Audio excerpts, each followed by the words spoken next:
Olá, moçada, como é que vocês estão? Tudo bem com vocês? Então, estamos de volta aí para a gente retomar as nossas aulas. Fico feliz em comunicar a vocês que tudo transcorreu muito bem na cirurgia que fiz semana passada. Coordenação e direção já me informaram que haviam passado para vocês as informações a tempo e modo.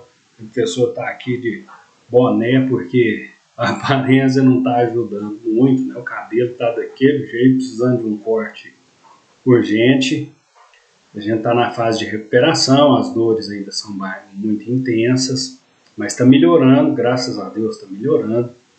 Eu fiz a retirada de 2 fissuras do intestino, elas estavam muito volumosas, realmente com uma aparência até tumoral.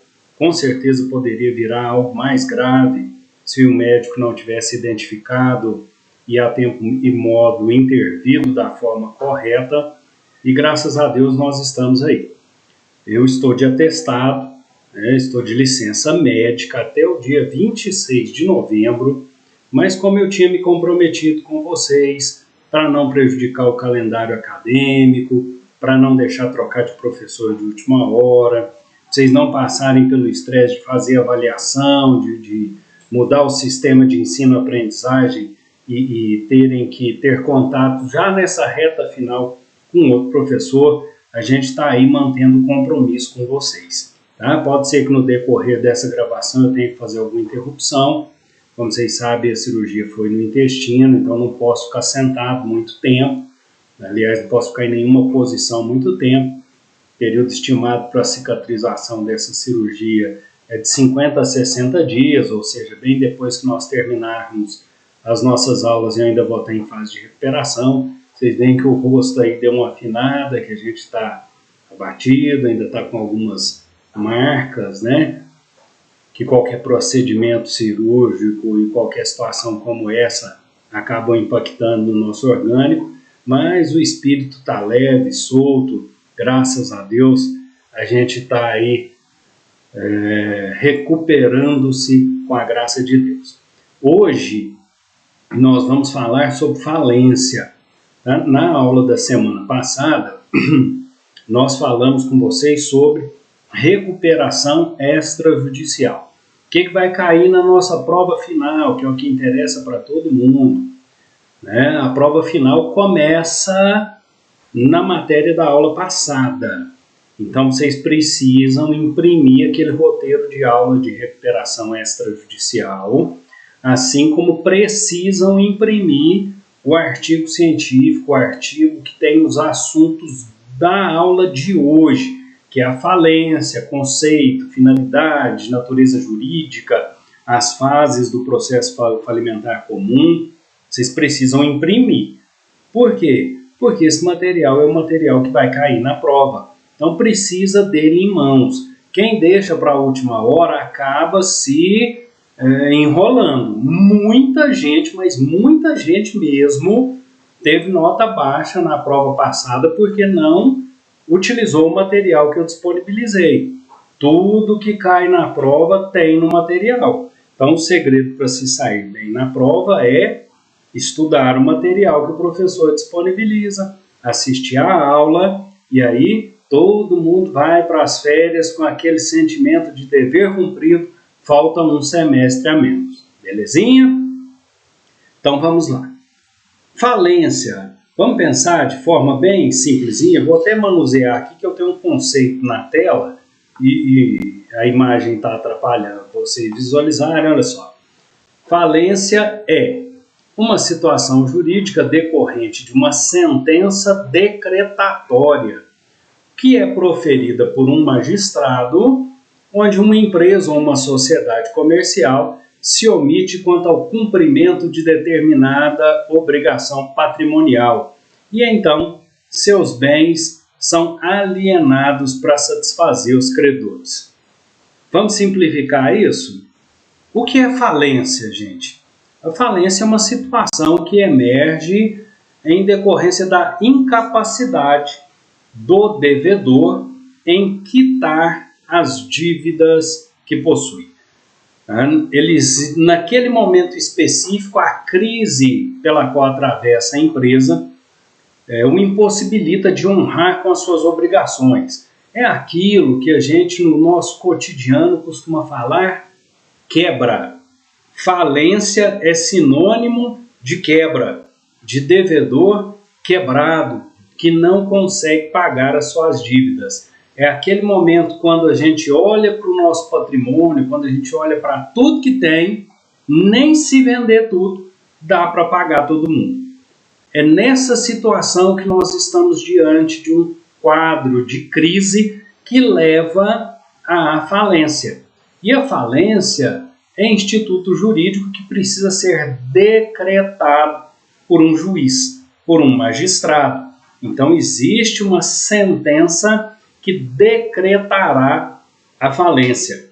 Nas palavras do Rubem Requião, um dos mais eminentes doutrinadores do direito empresarial brasileiro, a falência é a solução judicial da situação jurídica do devedor comerciante que não paga no vencimento obrigação líquida. Ou seja, falou de forma bem mais pomposa, bem mais bonita, aquilo que o professor acabou de dizer aqui para vocês. Falência é aquela situação decorrente de um estado de crise econômico-financeira na qual o devedor não consegue pagar aos seus credores dentro do prazo estipulado. Isso é falência. E a falência precisa de um juiz que a decrete. Segundo Rocco, que é um jurista italiano, e o direito brasileiro, o direito empresarial brasileiro, tem muita influência também da legislação italiana, a falência vai ser um efeito anormal do funcionamento do crédito, uma vez que o crédito é somente uma base de expectativa para receber algo que o devedor se comprometeu a pagar. Assim sendo, a falência é uma situação que decorre justamente da ausência de pagamento do crédito. O devedor perdeu as condições essenciais para manter o seu negócio girando, o seu negócio funcionando. Segundo Führer, que não é nazista não, tá, gente? É outro doutrinador muito importante no direito. A falência é um processo de execução coletiva, em que todos os bens do falido são arrecadados para uma venda judicial forçada, com distribuição proporcional do ativo entre os credores. O que o Führer quis dizer para nós? Que no processo falimentar, todos os credores, todos eles, vão concorrer para conseguir obter a resposta aos seus interesses, ou seja, para conseguir receber a dívida que possui. Acontece que todo o patrimônio é colocado em um bolo comum. É realizado o ativo e o dinheiro que se apura com a venda desse patrimônio será objeto do rateio entre todos os credores. De acordo com a hierarquia do crédito, a gente tem desde os créditos com garantia de direito real, como por exemplo, aquele crédito que está amarrado numa hipoteca e, portanto, é certeza de que vai receber, já que existe um bem imóvel segurando a dívida, até créditos quirografados, que não contam com garantia alguma. Então, a hierarquia da lei também é muito importante para definir quem vai receber. E, lógico, a dívida será paga na proporção daquilo que se conseguir apurar com a realização do ativo e conforme a hierarquização dos créditos assim previstos na lei de falência e recuperação. Quais são as finalidades da falência? Por que a justiça se dispõe a decretar a quebra de alguém? Por que a legislação previu isso? Bom, a realização da falência, que é o procedimento coletivo, é justamente fazer com que todos os credores fiquem numa situação igual no decorrer do processo, de forma que sejam satisfeitos totalmente ou proporcionalmente seus créditos de acordo com os critérios que são fixados em lei. mas com transparência, para que todos tenham acesso a todas as informações.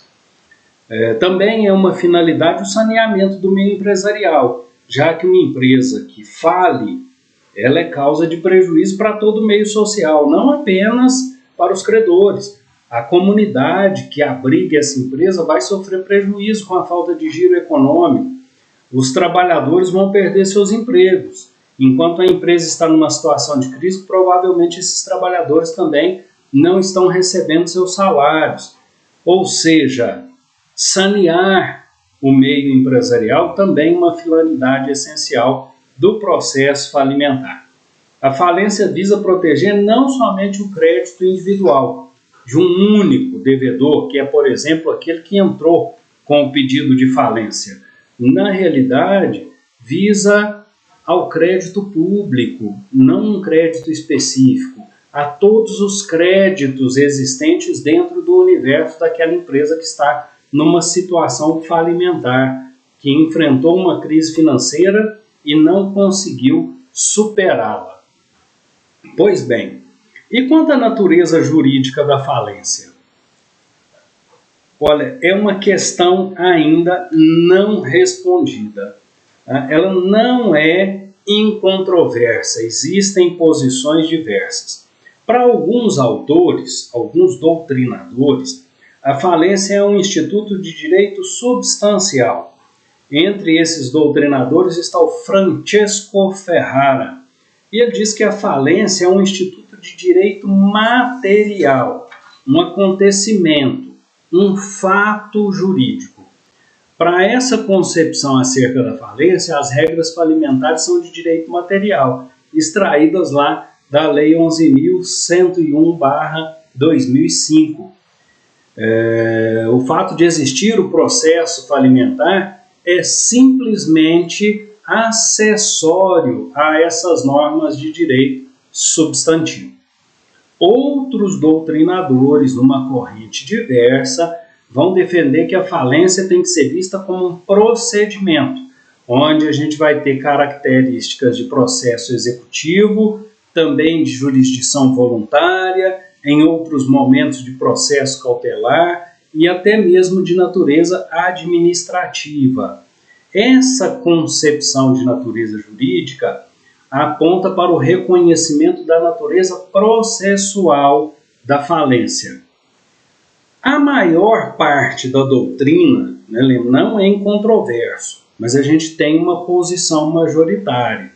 Acredita que a falência, em última análise, é execução processual coletiva, uma execução que será realizada em juízo, dirigida e superintendida pelo juiz. Nós vamos ter aí outras correntes além destas. Alguns doutrinadores vão se basear na teoria administrativista para mostrar a natureza jurídica da falência. Eles vão dizer que existe um caráter administrativo no instituto falencial, sustentando que essa realização se dá pelo interesse público na exclusão da empresa em dificuldade do universo negocial. Na realidade, a falência visaria a preservação do conjunto empresarial e da credibilidade do sistema econômico. A falência, na realidade, é instituto complexo, formado por regras, de diferentes ramos do direito. Possui, assim, para esse professor aqui, uma natureza jurídica sui generis, ou seja, não há prevalência de normas processuais sobre as normas objetivas, sobre as normas de direito material, muito menos destas sobre as administrativas. A natureza jurídica da falência não pode estar presa ao processualismo em que se encontra na atualidade, que, como vocês viram, é a posição predominante, a posição majoritária. Saindo da questão da natureza jurídica e passando para as fases do processo falimentar comum, o Führer vai dizer que existem 3 fases no processo falimentar. A primeira fase é a fase preliminar ou declaratória. A segunda fase é a de sindicância. E a terceira fase é finalmente quando ocorre a liquidação.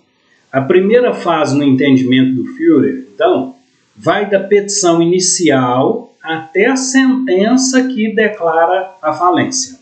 Se a falência for requerida pelo próprio devedor, é uma autofalência, atendidos os pressupostos legais, proferirá o juiz desde logo a sentença. Mas caso o pedido seja apresentado por um credor ou por alguns credores, o juiz vai determinar a citação do devedor para que este apresente a sua defesa, sendo possível apresentar pedido de recuperação judicial nesta fase como uma alternativa à falência. A sentença declaratória de falência tem que conter os requisitos que constam do artigo 14, parágrafo único da Lei 11.101, que é a Lei Falimentar, e deve consignar assim o nome do devedor, a hora da declaração, o termo legal, a nomeação de quem vai cuidar, do administrador que vai cuidar da massa falida e o prazo para as habilitações de crédito e as demais diligências, podendo inclusive ordenar a prisão preventiva do falido, havendo ali indicativos do cometimento de crime falimentar. Na sentença declaratória, o juiz nomeia então esse administrador que vai atuar como um síndico, escolhido entre os maiores credores do falido para desempenhar com fidelidade o cargo e assumir as responsabilidades inerentes a essa qualidade. As principais atribuições deste administrador estão expressas no artigo 63 da Lei de Falências. A segunda fase é chamada de informativa, investigatória ou de sindicância, como a gente já disse aqui nas palavras do Führer. É justamente a fase que se inicia com a declaração da falência até o momento em que se realiza o ativo, até o início da realização do ativo. Nessa fase de sindicância, então, vai se apurar o ativo e o passivo, arrecadar os bens e investigar se a conduta do falido apresenta ou não alguma deformidade que aponte a existência de crimes falimentares. Vão se declarar também os créditos existentes nesta fase. Além disso, nós não podemos esquecer da terceira e última fase da falência, que é a liquidação. Ela é processada nos autos principais da falência e ali os bens arrecadados são vendidos e os credores são pagos. Nessa fase se esgota a finalidade dos autos paralelos, onde constam as eventuais declarações de crédito e inquérito judicial que auxiliaram nos autos principais, para verificação do ativo e do passivo, bem como da conduta do falido. Aliás, na nossa próxima aula nós vamos falar justamente de alguns crimes falimentares. Em suma, a falência é o que então, gente? Como que nós podemos caracterizar a falência de forma bem objetiva? Ela constitui ato último da legislação falimentar, da legislação recuperacional e falimentar. Ela vai decretar de forma definitiva a extinção daquela empresa. Os prejuízos decorrentes da falência são evidentes, mas a necessidade de proteger os interesses de credores e da sociedade como um todo justificam a existência do Instituto e o rigor com que a lei é conduzida. Lembrando que, como nós já vimos, existem várias etapas que podem anteceder a falência. Diante de uma situação de crise econômico-financeira, que, como nós vimos, é justamente o que vai levar a empresa para uma situação de quebra, Diante dos primeiros indicativos, quando a empresa não está conseguindo honrar com as suas obrigações financeiras, devem ser traçadas estratégias que permitam a superação da crise. 2 institutos fundamentais que nós vimos antes de chegar até aqui à falência são alternativas à extinção da empresa. A recuperação judicial, que tem um procedimento um pouquinho mais complexo, mais rigoroso e etapas que fazem com que ele seja mais lento, e o procedimento relativo à recuperação extrajudicial, aquele acordo que se celebra com os credores fora de juízo, observando, lógico, os critérios, as exigências legais, e que vai proporcionar uma recuperação consensual. A recuperação extrajudicial é uma espécie de solução de mercado. Nem por isso ela deixa de ser segura. Por quê? Porque, como a gente viu na aula passada, embora ela não seja deferida pelo juiz, ela é homologada. E para que essa homologação aconteça, uma série de requisitos precisam ser observados. A recuperação extrajudicial também constitui título executivo e ela vincula as pessoas que estão ali obrigadas. Lembrando que nós temos 2 modalidades, né? Uma que alcança somente aqueles que pactuaram, aqueles que participaram, e nós vamos ter também uma modalidade que abriga a todos, quando a gente consegue alcançar a adesão de pelo menos 3/5 de todos os credores de cada espécie de crédito ali discutidos. Então, tem solução. A Lei 11.101/2005, ela não é uma legislação que visa determinar o encerramento das atividades da empresa que não consegue honrar com as suas obrigações. Na realidade, ela é uma legislação bem mais eficaz que a anterior, onde nós prevíamos apenas 2 institutos, a falência e a concordata. Criou-se regras de proteção aos interesses dos credores muito mais eficazes com a recuperação judicial e extrajudicial. Ao mesmo tempo, nós temos uma série de benefícios que visam a manutenção daquela atividade protetiva, aquela atividade produtiva, e que se caracteriza como uma medida protetiva para manter a unidade funcionando e, juntamente com ela, as benesses que ela traz para a economia, os empregos que são disponibilizados através da atividade produtiva que ela desempenha. Então, a Lei 11.101/2005 constitui um importante instrumento de inovação no âmbito do direito falimentar. Só que, conforme nós já adiantamos para vocês nas aulas anteriores, existe um projeto em andamento no Congresso Nacional que promete fazer uma profunda reforma na Lei 11.101, e vários dos institutos nela previstos sofrerão impactos significativos. O que a gente torce é para que essas medidas venham para o bem, que elas sejam capazes de aperfeiçoar a legislação e trazer ainda mais segurança para os credores e para a sociedade, ao mesmo tempo em que assegure também para o devedor oportunidades reais de conseguir superar os estados de crise que acontecem vez por outra, de vez em quando por falta de habilidade, falta de eficiência de gestão, em outras circunstâncias por fatores alheios à vontade do empresário, da sociedade empresária, como, por exemplo, planos econômicos e vetores socioeconômicos que não poderiam ser previstos no desenvolvimento dessa ou daquela atividade. O aperfeiçoamento legislativo constante ele é uma necessidade para que o ordenamento jurídico consiga se adequar à evolução de todas as atividades do cotidiano, não apenas empresarial, mas social de uma forma geral. A legislação é justamente aquilo que regula a nossa conduta em sociedade.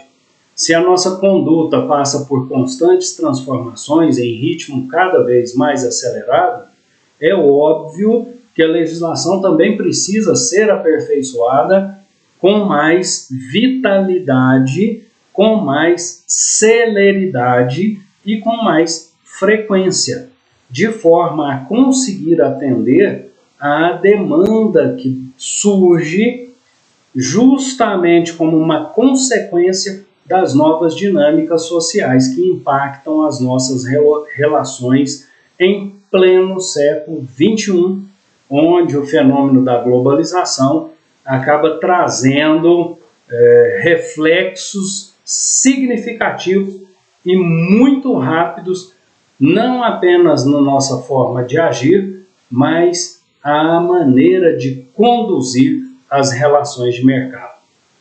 O professor espera ter sido claro, ter contribuído com o aprendizado de vocês em relação à falência, que lembrando aqui, olha o conceitinho simples aqui de outra fonte, aqui um artigo da Projuris, a Lei de Falência 11.101/2005, é a lei específica que trata de como uma pessoa jurídica deve declarar falência. Além disso, ela mostra quais os passos devem ser dados, quais empresas podem decretar falência e quais são os trâmites. Então, quer saber mais sobre falência? Primeiro, recorre à Lei 11.101/2005, que nós estamos estudando desde o início do semestre. Depois, material que o professor disponibilizou para vocês no campo anexo, onde estava o link para ser redirecionado para essa aula. Imprime também o da aula passada e não deixem de imprimir, é óbvio, o da aula da semana que vem, que fecha o conteúdo e que vai tratar dos crimes falimentares, tá certo? Então, qual será o conteúdo de prova final desta disciplina? Conteúdo da aula passada, que é recuperação extrajudicial. Conteúdo da aula de hoje, que é falência. E conteúdo da aula da semana que vem, que será crimes falimentares. Belezinha? O professor pede desculpa uma vez mais por não poder estar no portal com vocês, mas nesse momento aqui, depois de gravar essa aula, eu já estou com muita dor, posso garantir para vocês. Dá para perceber que eu estou suando absurdo e a gente está fazendo esse esforço realmente para que vocês possam terminar o semestre com tranquilidade, o professor não deixar ninguém na mão, tá joia?